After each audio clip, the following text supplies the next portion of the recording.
Hi viewers, welcome to our channel.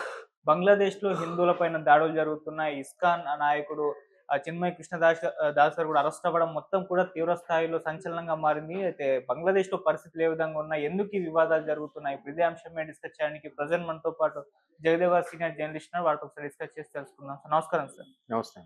Sir, బంగ్లాదేశ్‌లో హిందువులపైన దాడులు జరగడం మనం చూస్తున్నాం సార్. ఆయన ఇస్కాన్ నాయకుడు చిన్మయ్ కృష్ణదాస్ గారు కూడా అరెస్ట్ అయ్యారు. అది కూడా సెన్సేషన్ క్రియేట్ చేసింది. ఇక్కడ చాలా మంది కూడా మాట్లాడుతున్నారు. అసలు ఏం జరిగింది అక్కడ? మీరేం చెప్తారు సార్? మీ ఒపీనియన్ ఏంటి? ప్రపంచవ్యాప్తంగా హిందూ దేవాలయాల విషయంలో గానీ, హిందూ సంప్రదాయ విషయంలో గానీ, మునుపటి కంటే ఇప్పుడు విశ్వగురువుగా, విశ్వ యోగా దేశముగా అవతరిస్తున్న భారతదేశము అన్ని దగ్గరలో కూడా విస్తరిస్తూ దీని యొక్క గొప్పతనాన్ని వ్యాప్తి చెందుతున్న నేపథ్యంలో హైందవ సిద్ధాంతం కూడా మెల్లమెల్లగా వృద్ధి చెందుతోంది.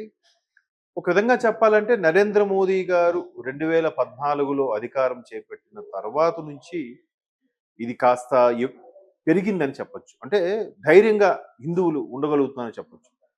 మీరు అబ్జర్వ్ చేస్తే రథయాత్ర సందర్భంలో గానీ, లేదా పుష్కరాల సందర్భంలో గానీ, లేదా బ్రహ్మోత్సవాల సందర్భంలో గానీ, వివిధ దేశాల్లో ఆయా దేశాల్లో ఉండే దేవాలయాలకు అనుగుణంగా అక్కడ వాళ్ళు ఉత్సవాలు చేసుకోవడం, అక్కడ ఉండే స్థానికులు అంటే ఆ దేశస్థులు కూడా రష్యా కానీ, జర్మనీలో కానీ, యూరోపియన్ కంట్రీస్ కానీ, ఉత్తర అమెరికా ఖండం కాంటినెంట్లు కానీ, సౌత్ అమెరికా కాంటినెంట్లు కానీ, అక్కడక్కడ కూడా ఈ ఎస్పెషల్లీ ఇస్కాన్ ఏదైతే ఉందో ఇంటర్నేషనల్ శ్రీకృష్ణ సంస్థ అది మరి కాస్త వీళ్ళందరికన్నా ముందుగానే విస్తరణ ప్రారంభించింది.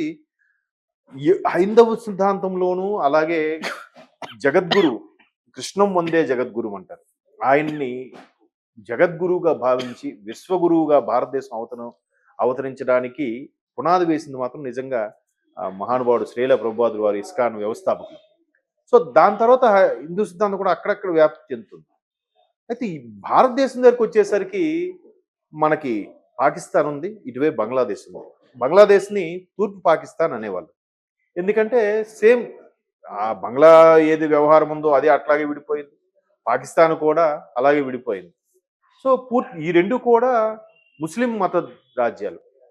సో మొన్న అక్కడ యువత ఎప్పుడైతే తిరగబడి ప్రెసిడెంట్నే కూడా ఆవిడ హసీనాని, షేక్ హసీనాని ఆవిడ కూడా మట్టు పెట్టడానికి ప్రయత్నం చేశారో ఆవిడ ప్రాణభయంతో భారతదేశానికి వచ్చి తలదాచుకుంది.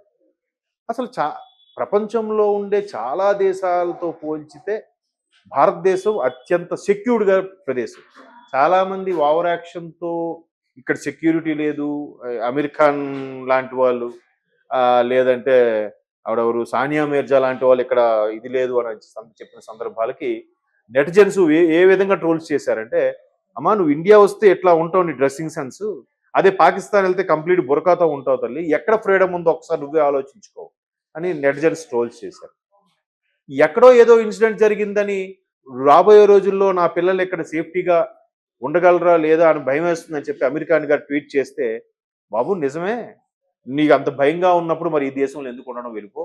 అది కాక తమలాంటి మహా నటులు ఒక అదే దేవాలయం ఏదో మన ద్వాదశ జ్యోతిలింగాలు ఏదో జ్యోతిలింగం వెళ్ళినప్పుడు చెప్పులతో వెళ్ళాడంట అక్కడ షూటింగ్ పర్పస్లో. మరి అది మీ సంస్కారం అన్నట్టు కూడా కొంతమంది ట్రోల్స్ చేశారు. అప్పుడులో మీకు బాగా వైరల్ అయింది, మీరు చూసారో లేదు. సో ఇట్లాగా ఉన్న దేశంలో కూడా ఇక్కడే సెక్యూర్గా ఉంది. వీళ్ళు చాలామంది సోకాల్డ్ దుబాయ్ వెళ్ళాం అలాగ ఉంది, ఇక్కడ ఉందంట, అక్కడ వెళ్ళండి, అక్కడ తోక జాడించిన నోటుకొచ్చిన వేసుకొని ఎక్కడ పడితే అక్కడ ఊసేయడం, ట్రాఫిక్ రూల్స్ ఫాలో అవ్వకపోవడం, సిగ్నల్ పాటించకపోవడం అక్కడ చేయమనండి. వాళ్ళ ప్రతిపత్తి గల దేశంలోనే ఉంటున్నా కూడా అక్కడ చేయమనండి, చేయలేరు.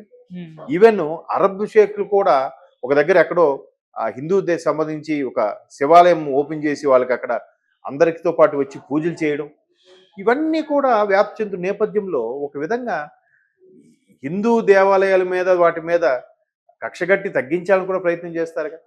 ఎప్పుడైతే అక్కడ దేశం యొక్క మనుగడకి ఇబ్బంది కలిగిందో శ్రీలంక లాగా బంగ్లాదేశ్ కూడా, ఏదైనా పేద దేశాలు కూడా అలాగే ఉంటాయి, మనిషిని పీక్కునే పరిస్థితులు వస్తుంటాయి.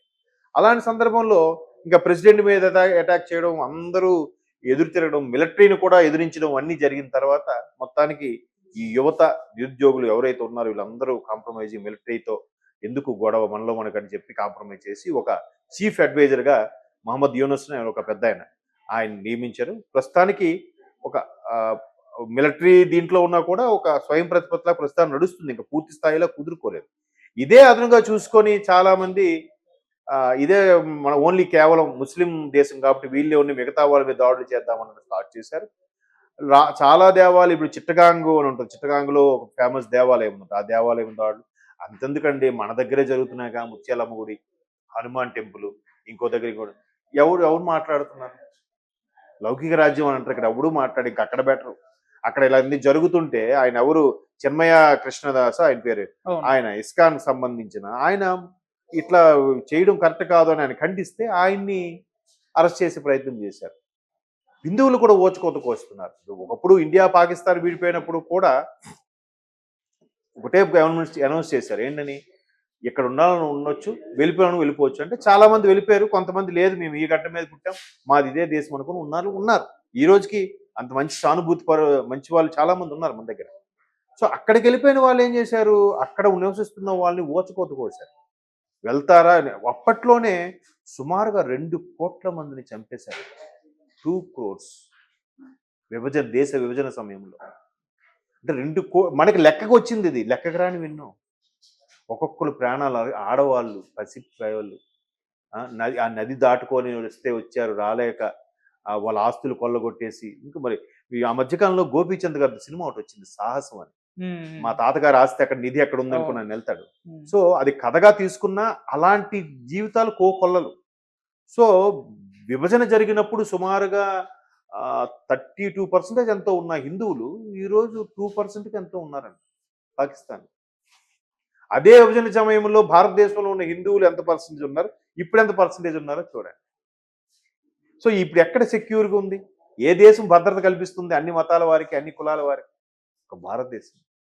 సో అక్కడ కూడా అలా జరగడం వల్ల ఇప్పుడు ఖచ్చితంగా అందరూ కోరుకున్నది ఏంటంటే, పక్క రాష్ట్రంలో మన హిందువులకి ఏదైతే ఇబ్బంది కలుగుతుందో అది మీరు ఖచ్చితంగా ఖండించాల్సిన పరిస్థితి ఆసనమైందని చెప్పి కేంద్ర ప్రభుత్వానికి చాలామంది విజ్ఞప్తులు ఇస్తున్నారు.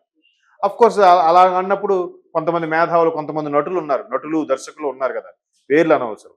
వాళ్ళకు ఇప్పుడు హిందువుల మీద ఇంతకు ఓచుకోలు జరుగుతున్నప్పుడు ఎవడు నోరెత్తడు, మాట్లాడు. ఎక్కడైనా వేరే మతస్థుడు ఒక్క మాట అనేసరికి మాత్రం ఎక్కడో విదేశాల్లో షూటింగ్ చేసుకున్నాడు కూడా సెపరేట్గా వీడియో చేసి పెట్టేస్తున్నాడు. అదేం ఆనందమో తెలియదు. ఇప్పుడు మాట్లాడమనండి ఒక్కొక్కడిని, ఎందుకు మాట్లాడరు? నేను వాళ్ళ పేరు కూడా ఎత్తట్లేదు, ఎందుకో తెలుసా? అది వాళ్ళకి అర్థమవుతుంది ఎవరంటే అనేది.